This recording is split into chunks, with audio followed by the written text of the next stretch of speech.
Okay, so I think we are live. Hello, everyone, and welcome to our first SCORA Open Space. This is our first webinar and first SCORA Open Space. I see the viewers are adding up. We have quite a few now, and I hope more will be joining in. Let me start by presenting myself.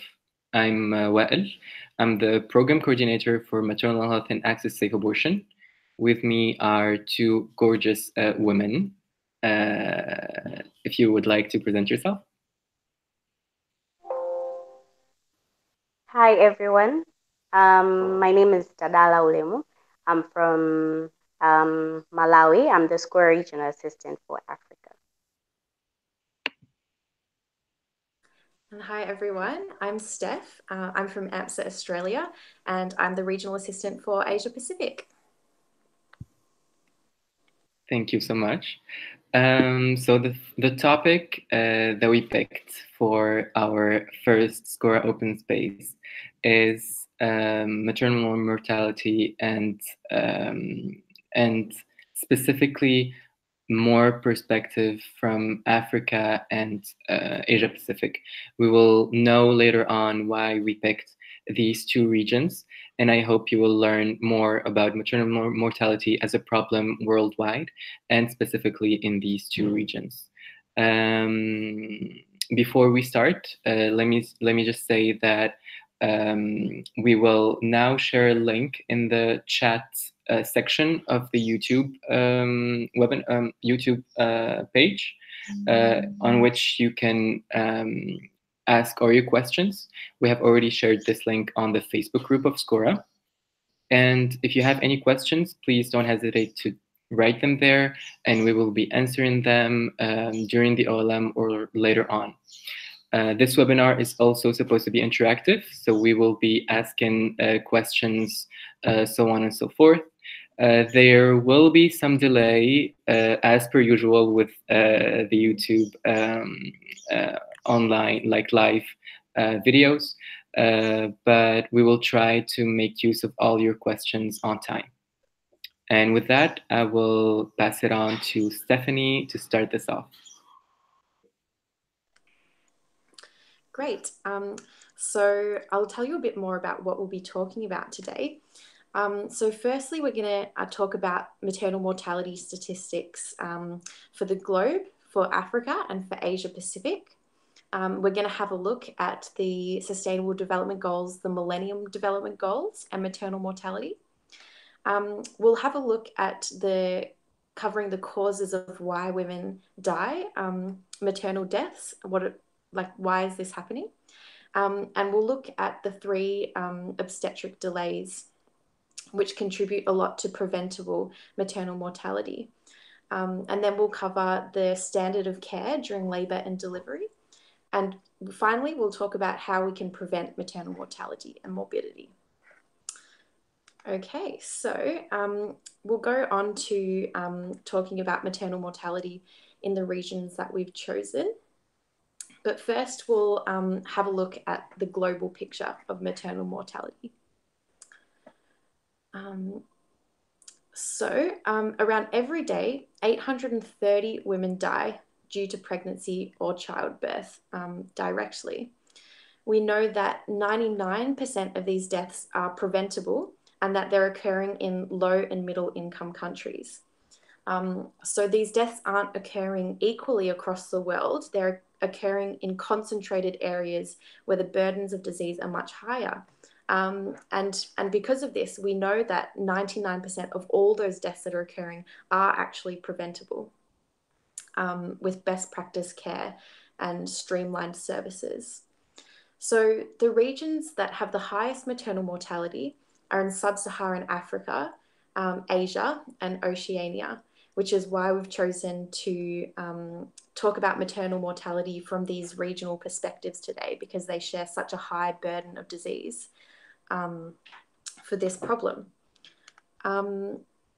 So this is highlighted by the fact that Nigeria and India alone, just these two countries, account for 1/3 of all of the global maternal mortality.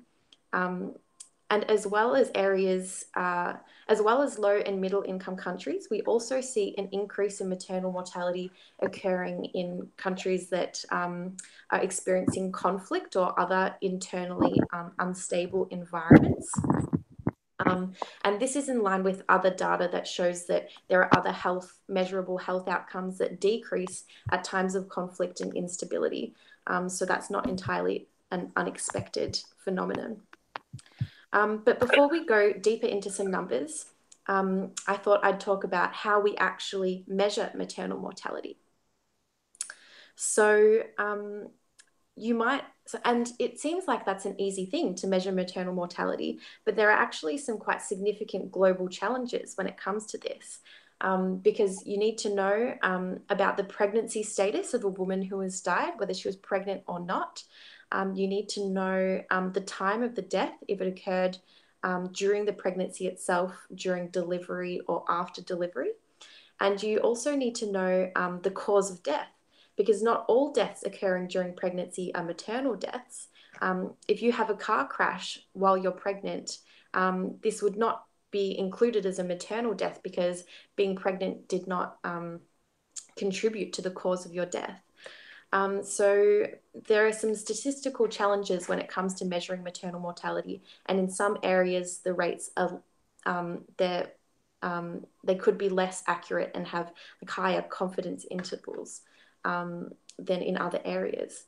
So you might see it presented to you as a total number of deaths. So when I say 830 women die every day, and these figures are often quite large, they're quite powerful and emotive, but it's actually not the most common way we present information about maternal mortality, especially in international policy and in the scientific literature. We would usually use a rate or a ratio. So the maternal mortality rate, you can calculate that by taking the total number of maternal deaths that occur during a given period, say in 12 months, and dividing it by the number of women of childbearing age for the area that you're interested in looking in. So this is the maternal mortality rate.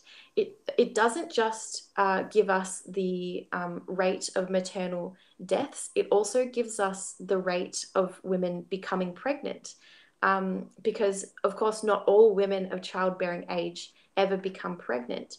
And different women may have a different number of pregnancies. Some may have 1, some may have 9. So they clearly have different risks of maternal mortality. So that's when the maternal mortality ratio comes in.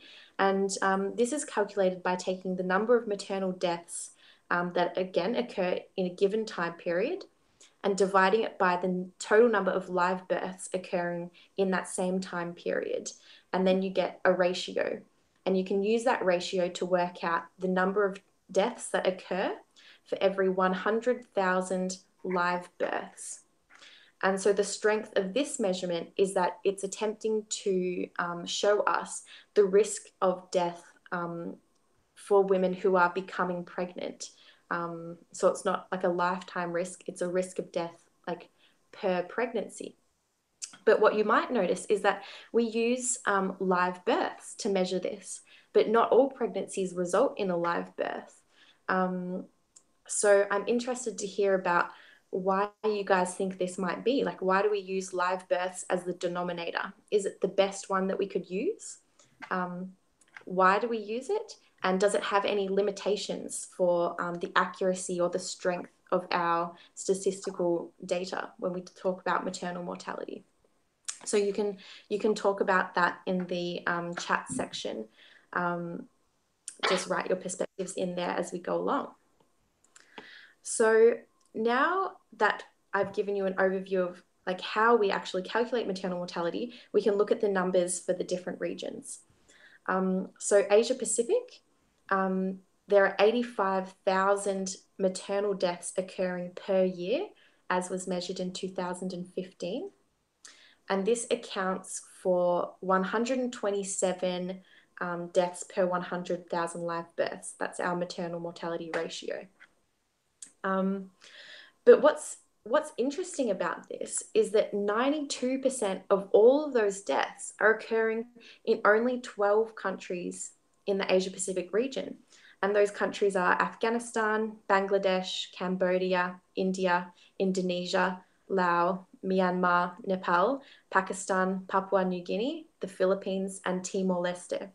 So those countries alone have a high burden of maternal mortality. And again, we can see that pattern of inequity in burden of disease when it comes to maternal mortality in Asia Pacific. And something that also is interesting about our region is that while the total number of deaths in Africa, in Asia, are very high, they account for a large total number of deaths. The deaths occurring in the Pacific can have actually a higher maternal mortality ratio, but are often not talked about because the number of people living in those places is much lower. So it accounts for a much lower total number of deaths.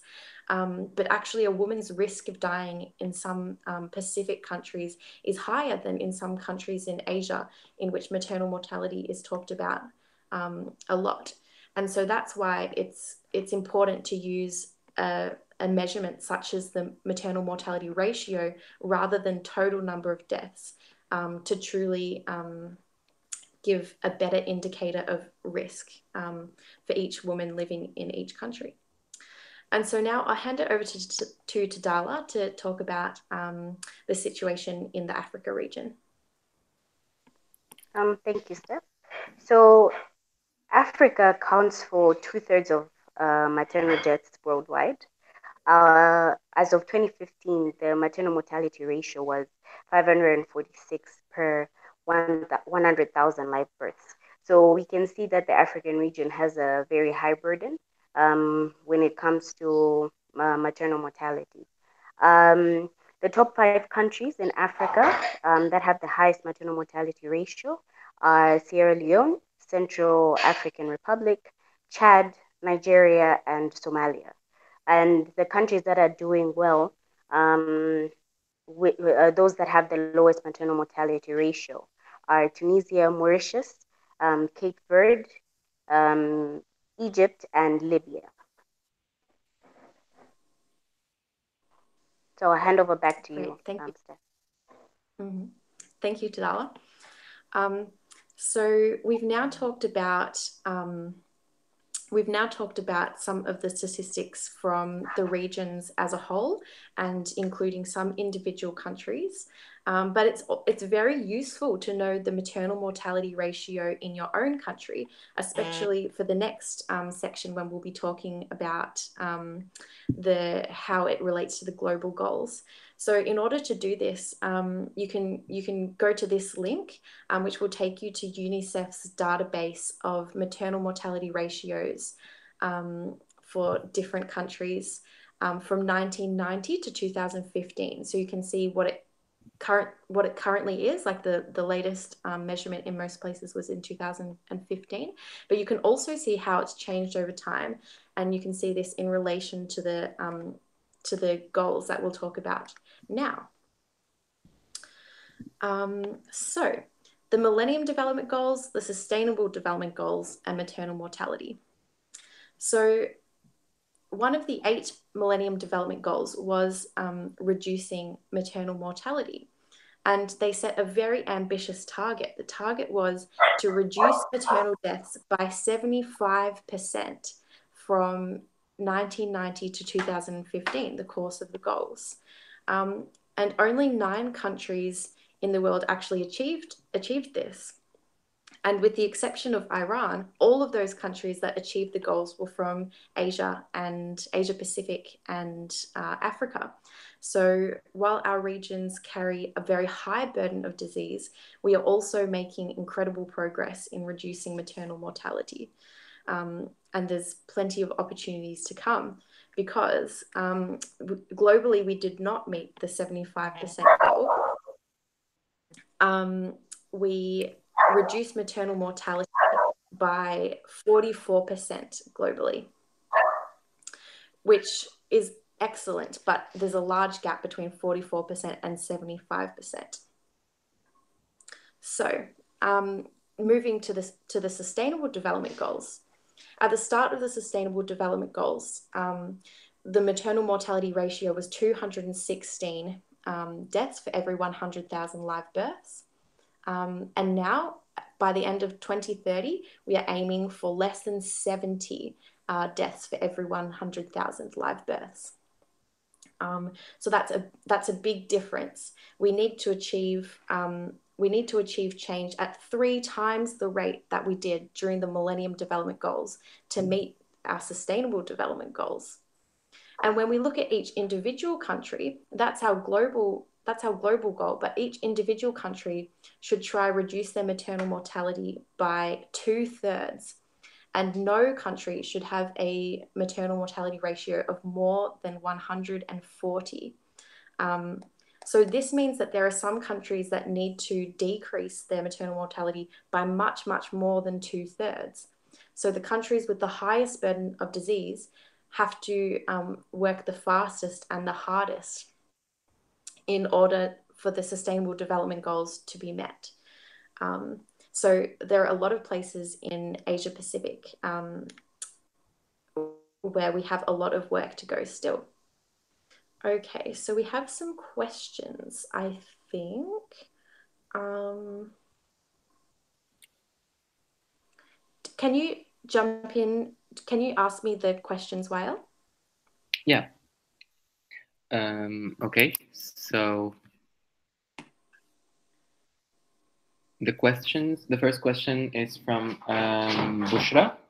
And she says, not sure, shouldn't. So this is about the question about why do we use live births as a denominator for the statistical data on maternal mortality. So Bushra says, not sure, shouldn't the denominator be all births, including stillbirths as well? So that's the first question. Shweta, yeah, do you want to answer that, or should I? Yeah, I'll answer that. Yeah. So you're right. A much better denominator would be all births, including stillbirths.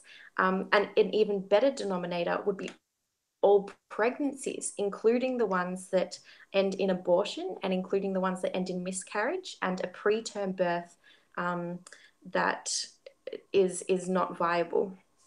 But the reason why we use live births is, again, because of the statistical challenges of collecting this data. Live births are easier to measure because, of course, if you have a live birth, people are generally registered as citizens of your country, so you can measure live births indirectly rather than going from the primary sources of births occurring in hospitals or out of hospitals. So that's why we use it. And you'll find that sometimes the raw data is actually different to the data that's presented by the WHO and the UN. So they actually statistically manipulate the raw data that they get to account for the fact that we cannot calculate stillbirths and miscarriages and abortions. So they do some statistical analysis to make the data a bit more accurate. Yeah. Okay. The second question, Shweta, I think, asks sort of is the same problem. She says, maybe it's used to reflect on the number of deaths due to obstetric complications or at the time of labor and delivery, but it feels inaccurate because it doesn't account for deaths due to poor antenatal care. Yes. Yes, I agree with that. Although also what we see is that deaths occurring due to poor antenatal care, it spills over into deaths that are occurring during delivery.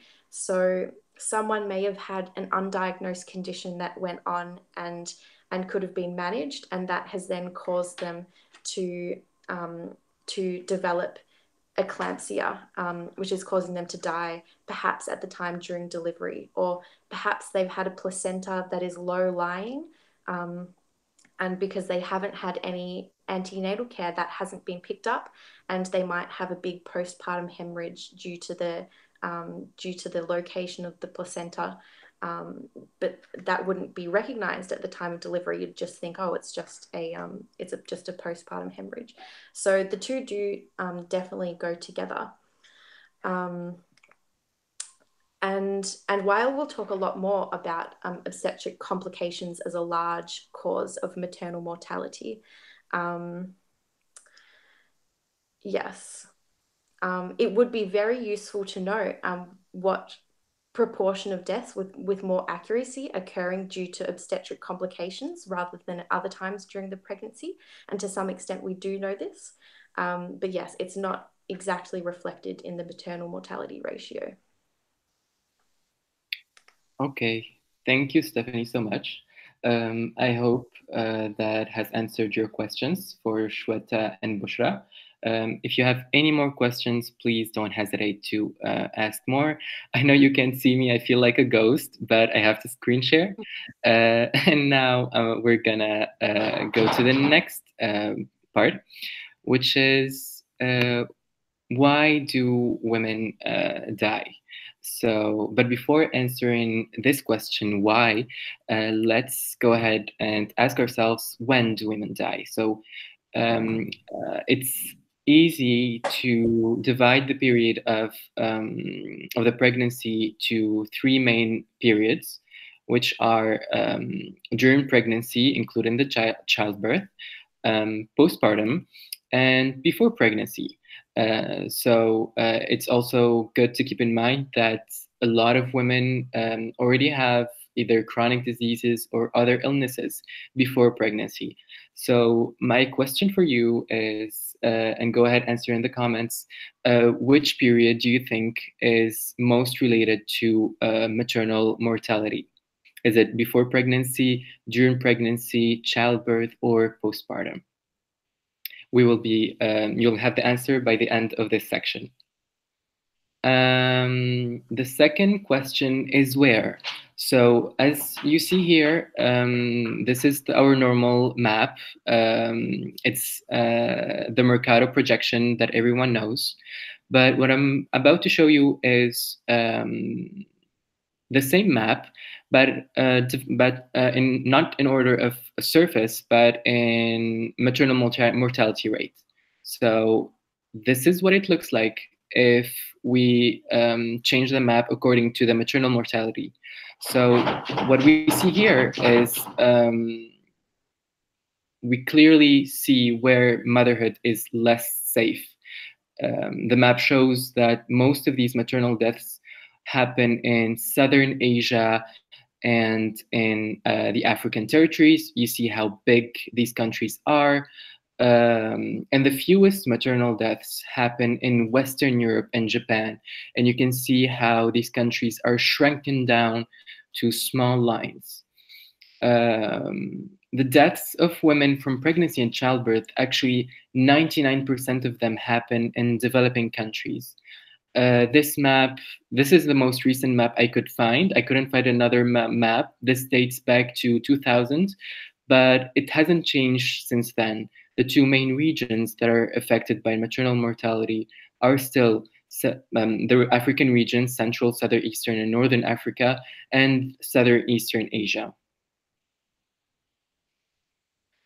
And if you're gonna ask yourself, from what do these women die? What are the causes of these deaths?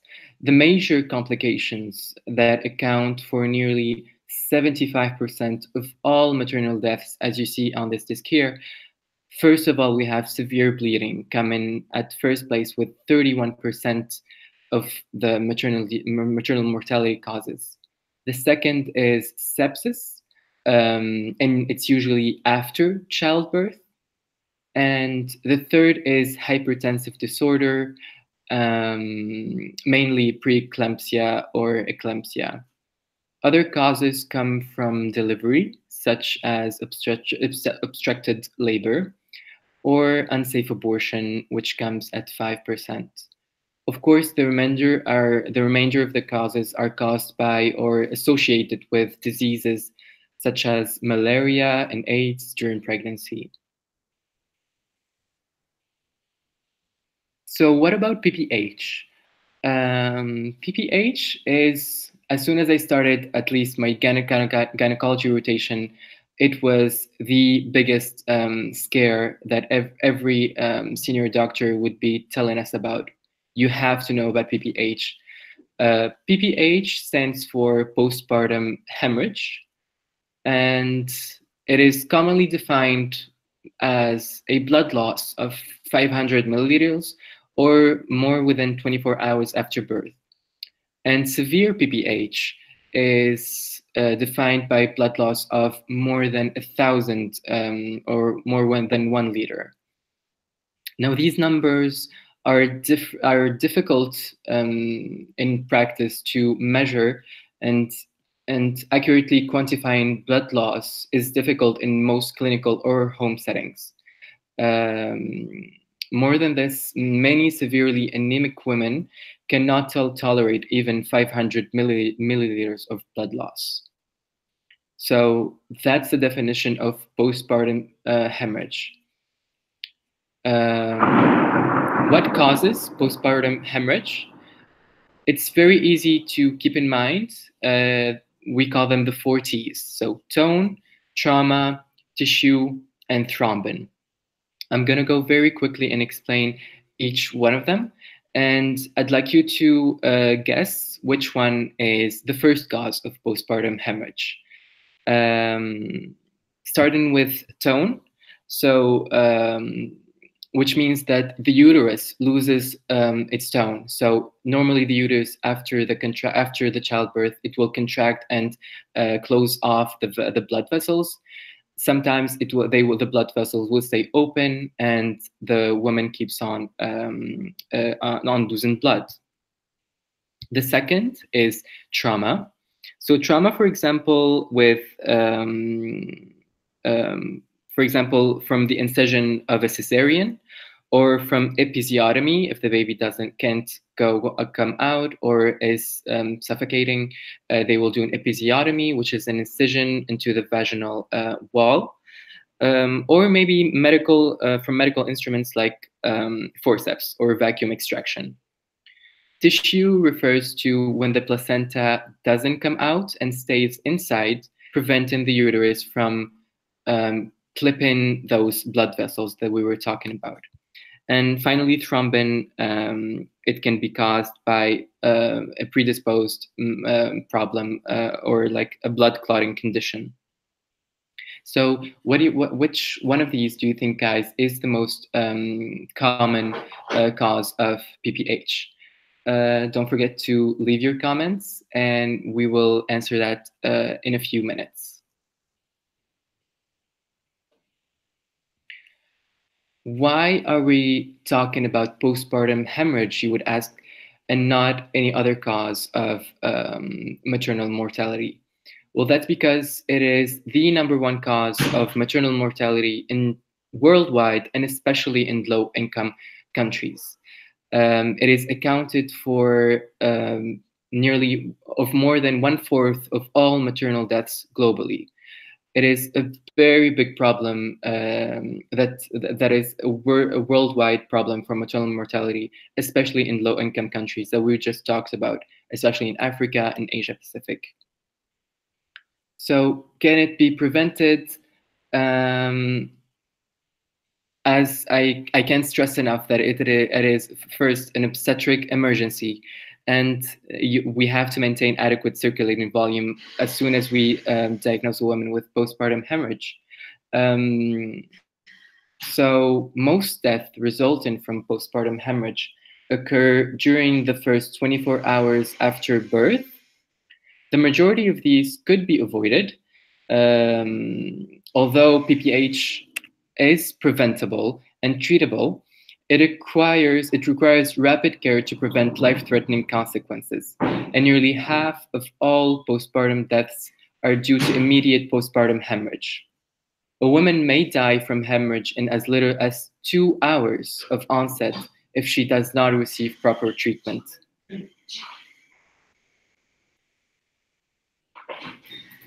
And so, are there any risk factors for postpartum hemorrhage? Unfortunately, 90% of women have no risk factors. It is very unpredictable. Postpartum hemorrhage is very unpredictable. Some conditions may predispose a woman to hemorrhage, but as I said, most of them have no risk factors. So we just have to stay alert after childbirth and to check the woman if she ever has a lot of blood loss. So finally, coming back to the first question that we asked, which period is most likely to have to occur maternal mortality in? It's actually during pregnancy and during childbirth.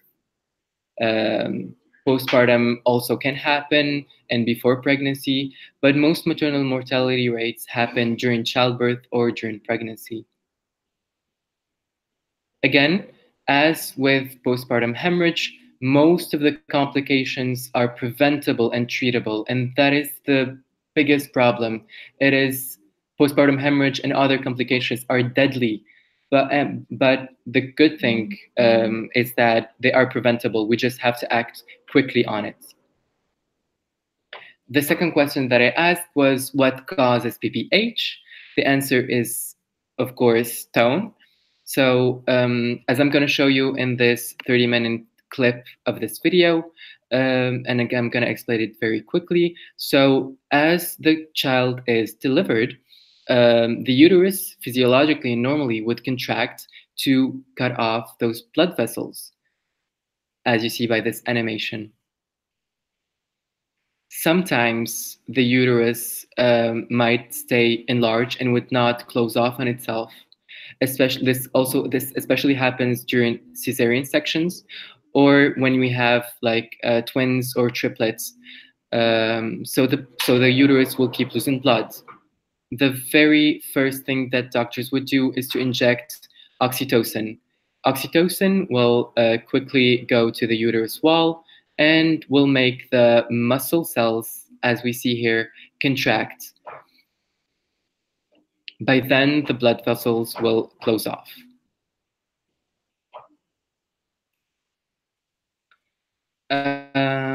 So that's about it for postpartum hemorrhage. We wanted to give it a part of its own because it's a worldwide problem. It is preventable, yes, but it's very deadly for the 21st hours after childbirth. I will now leave the floor for Tadala. Okay, so we've talked about why women die, and we've looked at the different causes, but another way to look at it is looking at the 3 obstetric delays. So before I do the intro, I just want to know if you know what the 3 obstetric delays are, and if you could put them in the comment section, and we'll proceed and look at them afterwards. So the 3 obstetric delays are basically a group of factors that we look at that prevent women or girls from accessing health when they're pregnant.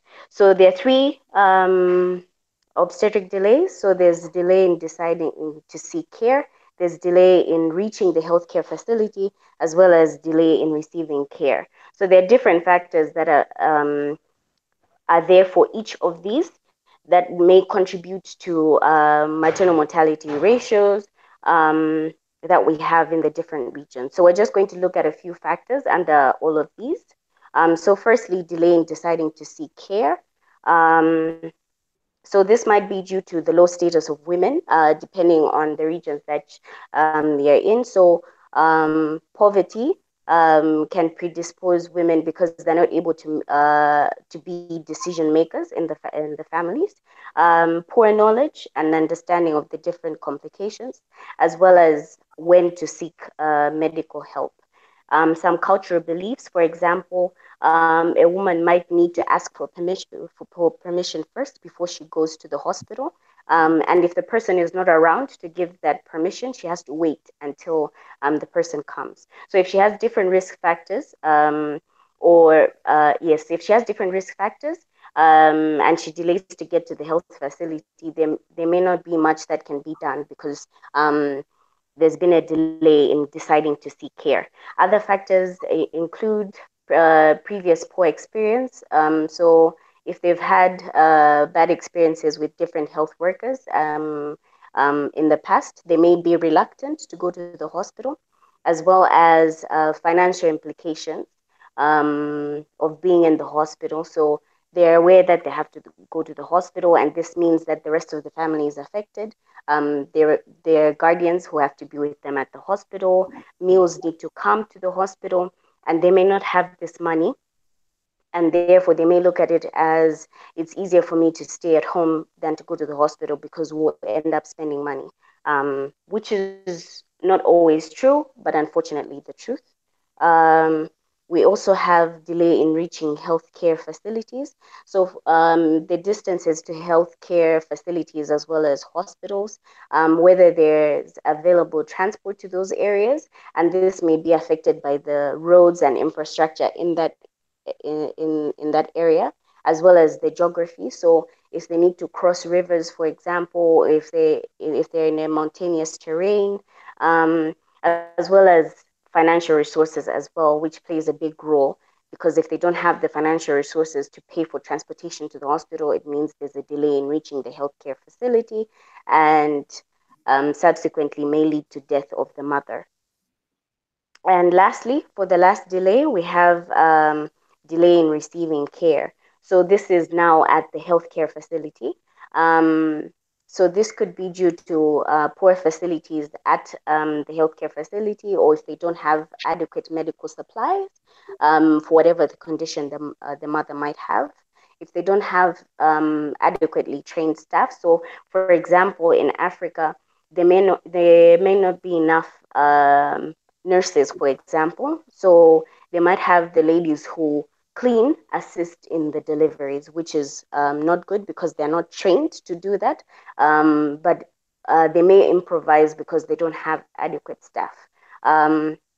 As well as poorly motivated staff as well, and inadequate resources for transportation. So for example, if they're at a secondary facility and whatever condition the mother has cannot be handled at that facility and they need to be transferred to a tertiary facility, there may be issues, for example, of inadequate ambulances. Maybe they only have one. I know for my country, sometimes we do have issues with fuel supply, for example. So the ambulance might be there, but there isn't any fuel. And sometimes guardians will have to source fuel on their own for them to use that transportation to go to a tertiary facility to access care. And it's delays such as these that may lead to death of mothers and increase the maternal mortality ratio. And lastly, we do have inadequate referral systems. So either the referral systems are there, but the staff who are working are not well trained to recognize when they need to make referrals, or there's an administrative problem with regards to the referral systems.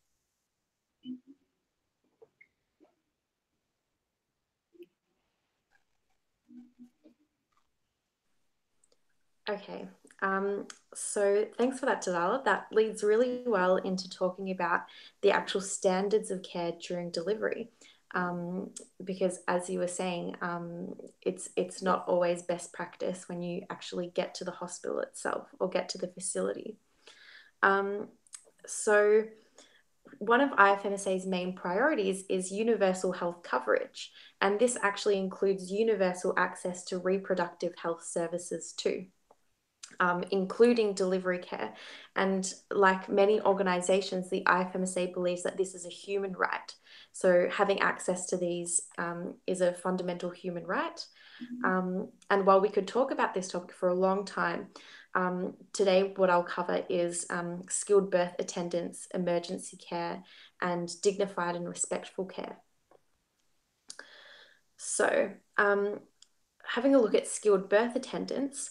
So a skilled birth attendant is someone who is trained in skills to manage an uncomplicated vaginal delivery. But they are also trained in recognizing and reacting to complications that may occur. And so knowing when to escalate, when to seek help. And these are people who are medically trained, and they should have completed their training as well. So they're not students, they've completed training. And skilled birth attendants are really important in reducing maternal mortality, because they can reduce all of those obstetric delays that Tadala was talking about. And they can make sure that a woman, if there are complications, a woman receives the care that she needs at the time that she needs it. Even if they're not trained to manage those complications by themselves, knowing the appropriate steps to take and giving some like first aid type care during a complication is very important. So when we look at the number of births that are attended by someone who's medically trained, as opposed to someone who is traditionally or culturally trained to be a birth assistant. So skilled birth assistants are present at 80% of births globally. And just slightly lower than this in Asia, that figure is 77%. Unfortunately, there aren't very good estimates in the Pacific region. And in the sub-Saharan Africa region, that figure is 59%. And these figures have actually raised significantly since the Millennium Development Goals.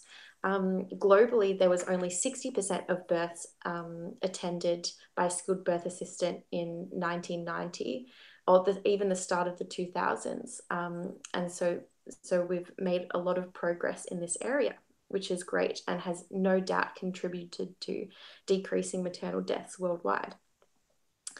And so obviously we were talking about how important obstetric complications are in contributing to maternal deaths. And so a big part of having a good standard of delivery care is having the right access to emergency care. So we can group facilitations that offer emergency care into 3 categories. The first one would be in that they don't offer any emergency care. The second is what we'd call a basic EMOC, so basic emergency obstetric care. And these facilities must be able to administer parenteral antibiotics, so antibiotics not orally, like either through IV or IM, intramuscular or intravenous, to deal with like sepsis. They need to be able to administer uterotonics like oxytocin that Wael was talking about, which is really important in the management of PPH. They need to be able to administer anticonvulsants, which are very important in the management of eclampsia, another obstetric emergency. They need to be able to do a manual removal of the placenta, as well as removal of retained products at any stage in the pregnancy. That could be like just retained products of conception if someone's having a miscarriage, right down to bits of placenta that have remained in the uterus after delivery of a live infant. And they also should be able to do an assisted vaginal birth. So this is a vaginal birth, but using either forceps or a vacuum delivery method. And so the other category that we have is comprehensive emergency obstetric care. And so as well as being able to do all the things that basic EMOC facilities can do, comprehensive EMOC facilities can also give blood transfusions, and they can also do cesarean sections. So this involves having a theatre, having a sterile place to do the cesarean section, having trained theatre staff, having the medications and resources to do either a spinal anesthesia or general anesthesia, as well as take care of someone after surgery, because for an emergency cesarean, they might actually require quite a lot of care after surgery. And so one of the obstetric delays is in actually accessing care. And as Talal was talking about, this can happen even once you've arrived at the hospital. So not all facilities are able to offer emergency care. And so the links between the facilities are very important as well. Having good referral systems and infrastructure to be able to transport someone from a place with a lesser level of service to the services that they need.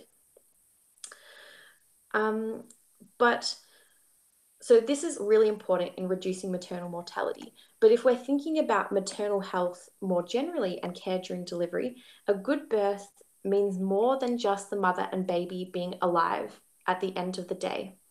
And all people have the right to respectful care, including during delivery, which upholds their privacy, their dignity, and their autonomy in their choices, and freedom from violence and freedom from stigma and discrimination. So these are really important in giving women the positive birth that all women deserve to have, and some basic steps that can go to contributing to having a positive birth is that all women deserve respect and dignity and freedom of choice during delivery. All women deserve to have a companion of their own choice present with them, so they shouldn't have to be alone, or they shouldn't have to have someone with them that they don't want. They should be allowed to have clear communication by maternity staff about, how their delivery is progressing and about the different decisions that healthcare workers might make and why they're making them. They should have access to pain relief strategies and options, and they should have choice in whatever is available to them. And they should also have the option of mobility in labor. So they should be able to get up and walk around and give birth in the position that they want to, rather than being confined to a bed or being confined to a certain position in the bed. And I've certainly seen places that do not uphold all of these standards. And so I'm quite interested in hearing about your perspectives as well. If you've done any obstetrics rotations, have you seen care that perhaps is not upholding the standard of respectful, dignified care during delivery, and maybe why are those things happening? And with that, we'll talk about some things that are recommended or not currently, because our standards of maternity care have changed a lot over the time, and things that used to be routine or used to be recommended are currently not recommended, and things that used to not be recommended now we think are best practice. So routine episiotomies are not recommended. I should say these are all taken from the WHO guidelines for best practice care during delivery. So these are like internationally relevant recommendations for normal births. Having a routine pubic hair shave and enema, like before or at the beginning of onset of labor, is not recommended. This also used to be commonly practiced and still may be practiced in places of the world. Having a routine CTG, for people who don't know what that is, CTG is the trace that can look at the baby's heartbeat and detect abnormalities that could indicate that the baby is in distress. So routine CTG is actually not recommended. There are several hospitals in my country that do routine CTGs, but it can lead to like over medicalization and over having procedures that you don't need to be done. So it's not recommended. Routine pelvimetry, which is manually measuring the size of the pelvis to try and make sure that the baby's head will fit through and there won't be a delay in progress of labor, is also not recommended. This used to be commonly done, but we now know that we can't do it really with any sort of accuracy, and it's just if it's not effective, why should we subject women to vaginal exams that they don't need. Vaginal cleaning is also not recommended, and there's now increasing evidence that that being delivered through the vagina can be very helpful for a baby's development of their bacterial flora. Having oral fluid and food during delivery is recommended. So it used to be that women were restricted in what they could eat or what they could drink, but now women should drink when they're thirsty, and they should eat if they feel like eating during delivery for normal births. And a hands-on guarding approach to the perineum during delivery of the head is also recommended currently for routine births to try prevent vaginal tearing.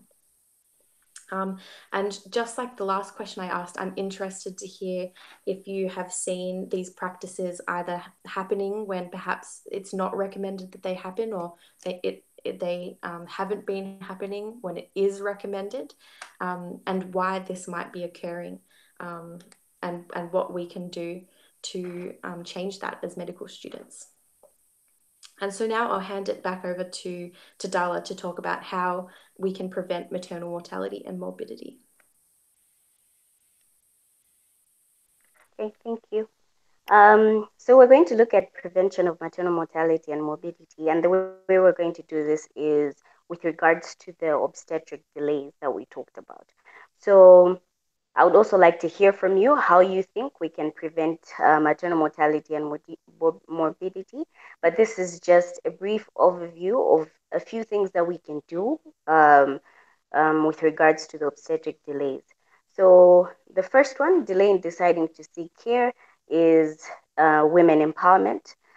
They should have a say with regards to their health.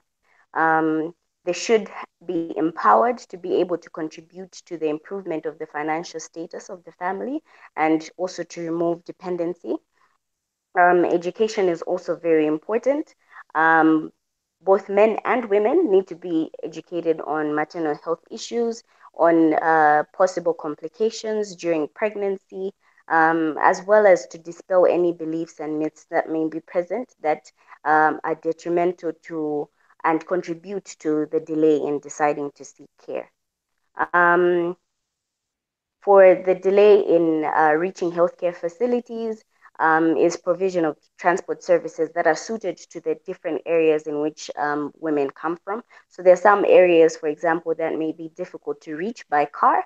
Other countries have used motorbike ambulances instead for hard to reach areas to get them to a certain point where they can now get onto a proper ambulance and reach those facilities. So a woman should not die because there is no transport means to get to the hospital.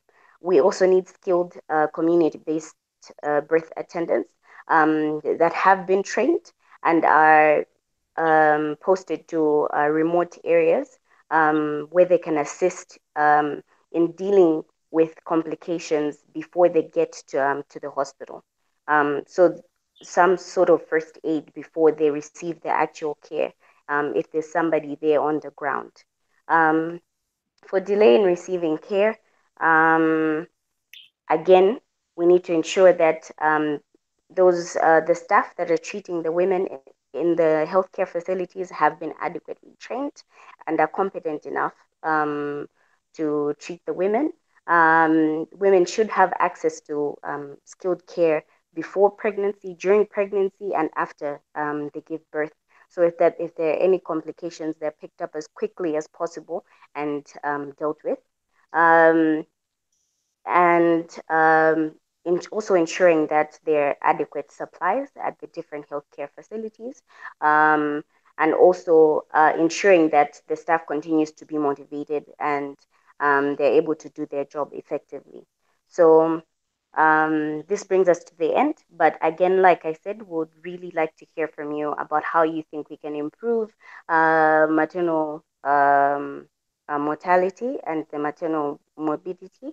And it would also be good to hear perspectives from your countries. What have you been doing in your countries to improve this?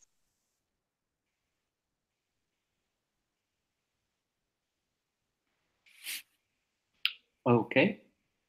Thank you so much, Tadala. And thank you so much, Steph. We have a couple of questions from the comments section. Let me just stop the screen sharing and we will go ahead. Oh, I'm back. We're 3 now. Okay, so the first question is from.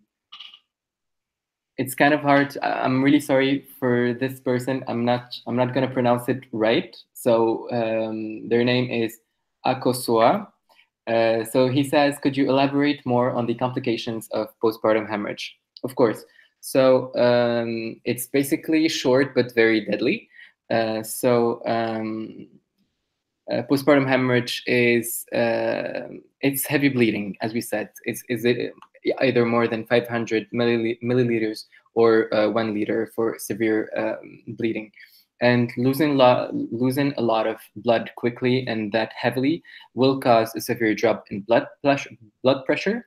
It will lead eventually, not more than 2 hours, into shock and death if not treated.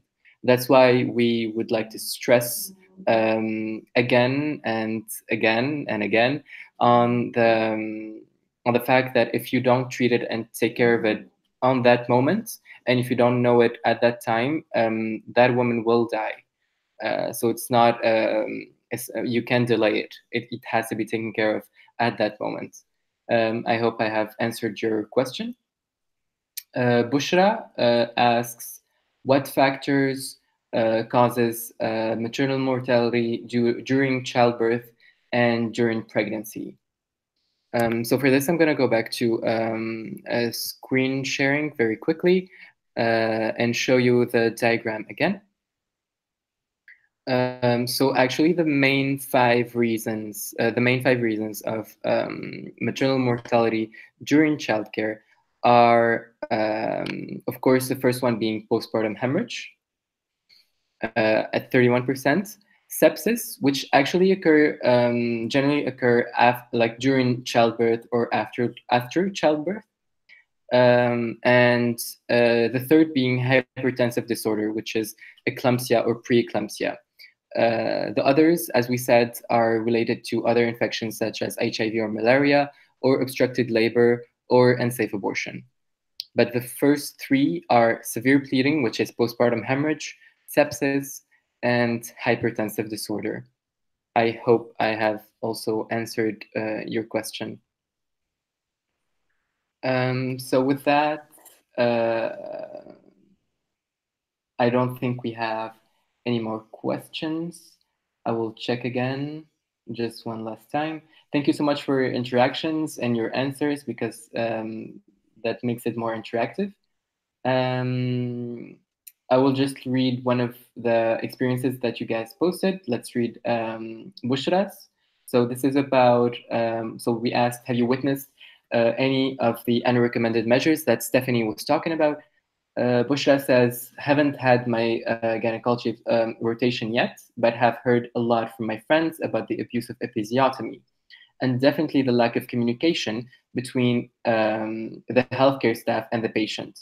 Also, there's a lot of disregard about autonomy and dignity of women during these procedures. Have seen a lot in this last year's observership. It is very heartbreaking. I'm very sorry that this is happening at your facility, and I believe the same is happened with Shweta. Here, she shares more or less the same idea. I have witnessed that myself in my gynecology rotation. If Stephanie or Tadala would like to share more, but I feel although there's a lot of this happening, a lot of other healthcare workers are doing their actual job and being very supportive for the women. For example, one thing that we did is, and this is going on, it's not very common in my country. I'm from Tunisia, but this is going on in a lot of other foreign countries. So it's called the birth plan. So what actually the woman does at the beginning of her pregnancy, she would sit down with her gynecology with her OBGYN or with her midwife, and she would plan out her pregnancy from A to Z. So where will the childbirth happen? Is it at home or at the facility? Which position does she want to do the childbirth? Sitting down or laying on her back, or and what kind of delivery does she want? Does she want a C-section, or does she want a natural delivery? Does she want some music to accompany her to soothe her, or maybe some heating pads, or everything to the smallest detail, to the lighting being dimmed or to having strong lights? So it's very technical, it's very detailed, but it will put the woman, especially at the time of childbirth, in a very relaxed state. Another question might be, would you like to have someone with you during the childbirth? Maybe your husband or your mother, so on and so forth. Maybe Tadal and Steph have more to share. Yeah, I can also share from my experiences, not in Australia actually, but in the Pacific region. So in Australia, birth plans are used really commonly, and I agree they're great, and they give a woman more control, and it's even just good to think about what the process will be like before you go into childbirth. In I did an obstetric placement in Vanuatu, and it was very different experience. And there wasn't even like whole rooms for the women to give birth in. It was just rooms divided by curtains. And so the women had to give birth in a certain position. They weren't allowed to have a partner. They weren't offered pain management. They were sometimes, snapped at by the midwives, push harder, like you're not working hard, that kind of thing.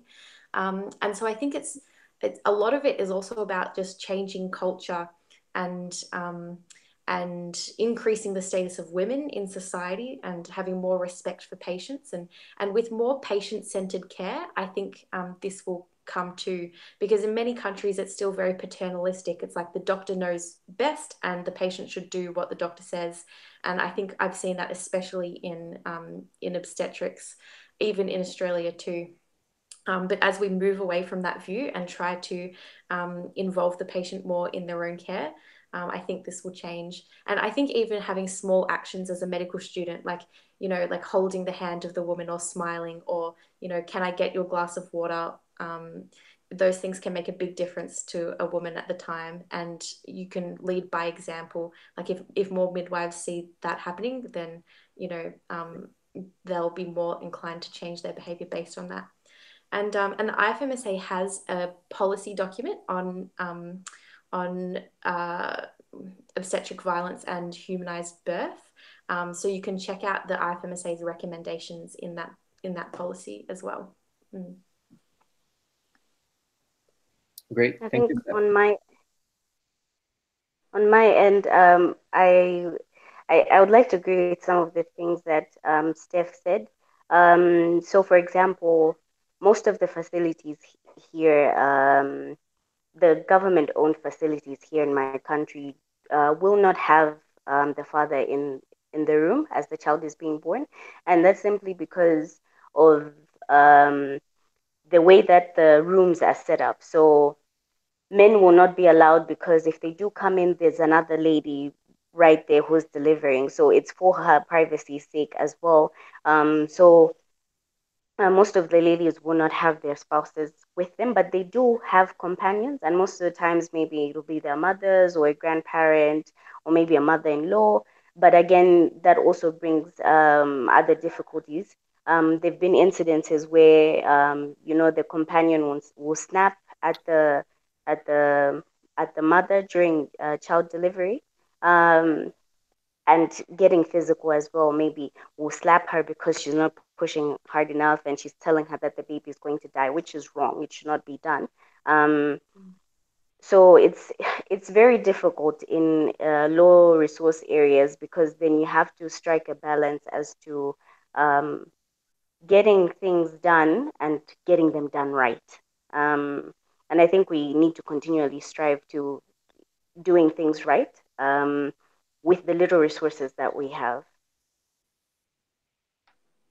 Absolutely. Thank you so much, Tadala. I don't think we have any more questions from the viewers.